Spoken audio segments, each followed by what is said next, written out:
Are you struggling with writing an independent theoretical literature review, perhaps even as part of your thesis, and don't know where to begin? Don't worry. With the guidance from Webster and Watson, you can bring structure to the chaos and impress even the harshest professor. In this video, I'll show you how to write a literature review based on Webster and Watson's recommendations in 7 easy steps. And now, without further ado, welcome to Shribe. Webster and Watson were the first to introduce a structured process for writing what's now known as a theoretical literature review. It's important to note that systematic reviews originated in medicine, where their main purpose is to summarize empirical research findings. In other disciplines, like most social sciences, the literature base is much more diverse. You'll encounter qualitative studies, quantitative studies, mixed methods research, and even purely conceptual papers. The original methodology of systematic literature reviews, or meta-analysis, as applied in medicine, doesn't work well here. These methods rely on a highly uniform body of research, where nearly every study reports similar statistical tests. That's why the social sciences have developed what's now referred to as a theoretical literature review. Some studies still use the term systematic literature review, even though they aren't summarizing purely quantitative findings as originally intended. A theoretical literature review brings together all types of literature and aims to contribute a unique theoretical perspective that goes beyond the sum of the individual studies. This is why Webster and Watson's article is titled "Analyzing the Past to Prepare for the Future." Here's how they envision a theoretical literature review. Number 1. Your literature review must be concept-centric. At the beginning of your review, just like any academic paper, you need to identify a research gap or highlight a problem in the existing literature. The key here is to focus on a theoretical problem. For instance, let's say your topic is digital transformation in the workplace. That's the phenomenon, but it's not a theoretical concept. A theoretical concept in this context might be identity. The problem shouldn't be practically motivated, for example, companies struggling to adopt technologies like Zoom in the workplace, but theoretically motivated. Like, what identity theory A claims might contradict what we observe in reality, suggesting that theory B might provide a better explanation. In this example, current literature might focus either on organizational identity, who are we as a company, or individual identity, who am I as an employee. However, in the context of digital transformation, these identities are deeply intertwined. We need theoretical explanations to understand this interplay and its connection to technology. Next, your background chapters should precisely define key concepts and clearly outline the scope of your literature analysis. In our example, you might need one chapter on digital transformation in the workplace and another on identity theory. Webster and Watson also stressed the difference between concept-centric and author-centric literature analysis, a distinction that's relevant to all academic writing. So take note, a concept-oriented writing style works like this. Concept X, for example identity, is described with supporting citations from author A and author B. An author-oriented writing style, on the other hand, focuses on what the author says. Like author A describes concept X, for example identity, in this way. A theoretical literature review is always concept-centric, not just in writing style but also in its structure. You need a central theoretical concept. Without it, you're not writing a theoretical literature review according to Webster and Watson. Number 2. Finding the right literature. To conduct a thorough literature review, the first step is to find relevant studies and papers on your topic. Webster and Watson recommend starting with the most prominent journals in your field. If your topic spans multiple disciplines, you may need to look into related fields as well. For example, research on digital transformation and identity in the workplace could appear in management, human resources, information systems, computer science, and psychology journals. It's crucial, however, to clearly define the scope of your review. Avoid making it too broad. This can quickly become overwhelming and dilute the impact of your theoretical contribution. Instead, Focus on a specific angle or perspective that allows you to make a precise and meaningful contribution to the field. This is where Webster and Watson adapt a key element from traditional systematic literature reviews: the structured search process. Use well-defined search terms and systematically explore academic databases. Additionally, they suggest incorporating a systematic search technique to expand your review. Number 3, backward and forward searches. Once you've identified some initial studies through your database search, you can expand your review using 2 complementary techniques: backward and forward searches.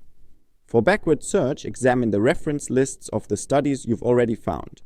This helps you uncover older, foundational works that might be relevant to your research. It also gives you insight into how the field has evolved over time. For forward search, use citation databases like Google Scholar to identify newer studies that have cited your initial sources. This allows you to explore the most recent research developments in your area of interest. Let's say you've found a 2022 study by author X on remote work and identity. A backward search might lead you to earlier works by author Y from 2016 and author Z from 2020 that explore similar themes. A forward search, on the other hand, could help you discover a 2023 study by author A that offers valuable insights into your topic. Before we dive into the next part, don't forget to give this video a like and subscribe if you're enjoying the content. It really helps me out a lot. Number 4, creating a concept matrix. Webster and Watson strongly advise against organizing your literature by author or publication date. Instead, they recommend grouping studies by concepts. This approach helps you identify patterns across the literature and makes it easier to compare findings. The tool they suggest for this is a concept matrix, a simple table that allows you to categorize studies based on the theoretical concepts they address. This method not only makes your analysis more systematic, but also helps you identify gaps in the research. Using a concept matrix like this, you can visually map the relationships between studies, identify areas that are well researched, and pinpoint gaps that need further exploration. This clarity not only helps you structure your review, but also provides a strong foundation for your theoretical contribution. Additionally, you can include the matrix as a figure in your final paper to make your analysis more transparent and visually appealing. Number 5, theory development. A key part of Webster and Watson's method is developing a theoretical contribution. A theoretical literature review isn't just about summarizing existing studies, it's also about proposing new theoretical ideas. This might involve creating a theoretical framework or model based on your analysis. There are several ways to approach this, and while none of them are simple, once you understand what's expected, your review can make a meaningful contribution. Option 1. Develop a theoretical model or framework from scratch. With this approach, you analyze the selected literature without relying on an existing theory. For instance, you could develop a model for identity threats caused by workplace technologies, perhaps focusing on employees at the individual level. Option 2. Build on an existing theoretical model or framework. Here, you take an established framework or model from another context and expand it. For example, there might already be a model in psychology that explains identity threats without considering technology. Your literature analysis could extend this model by incorporating a technological dimension. Number 6, formulating propositions. Webster and Watson emphasize that your review should make it easy for other researchers to build on your work and apply your ideas. One way to do this is by formulating propositions, generalized ideas that others can test quantitatively as hypotheses or explore further using qualitative methods. Let's say your analysis uncovers a range of findings on identity threats. Author A describes strategic investments in artificial intelligence threaten the identity of customer service employees. Author B states, ChatGPT reinforces the identity of individuals in management roles. Author C says, increased use of Zoom weakens organizational identity. These findings hint at broader theoretical relationships that you can summarize as propositions. In reality, you'd usually be working with far more studies than just 3. Let's look at possible propositions. Strategic investments in artificial intelligence undermine the professional identity of employees in roles that traditionally rely on personal interactions. The use of AI technologies strengthens the professional identity of managers by supporting their decision-making and leadership roles. Increased remote work reduces employees' sense of belonging and identification with their organization. In your review, it's best to focus even more narrowly than in this example. For instance, concentrating only on individuals or only on organizations.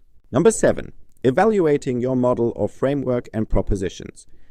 To support your theoretical ideas, Webster and Watson recommend drawing on 3 main sources. Theoretical explanations. Base your theoretical ideas on established scientific models and concepts. These theories help explain the why behind your propositions by highlighting known relationships and mechanisms. They provide a logical foundation that gives your propositions credibility. Empirical findings. Use evidence from related studies or similar research topics to back up your propositions. These findings show that similar relationships have already been successfully tested, even if they don't directly address your specific topic. Practical experiences. Practical insights or real-world case studies can also support your propositions. These examples demonstrate how your concepts or models work in practice, complementing the theoretical and empirical foundations. Wrap up your discussion by outlining the implications for researchers and, if relevant, for practitioners. Now all that's left is to write a conclusion, and your theoretical literature review is complete.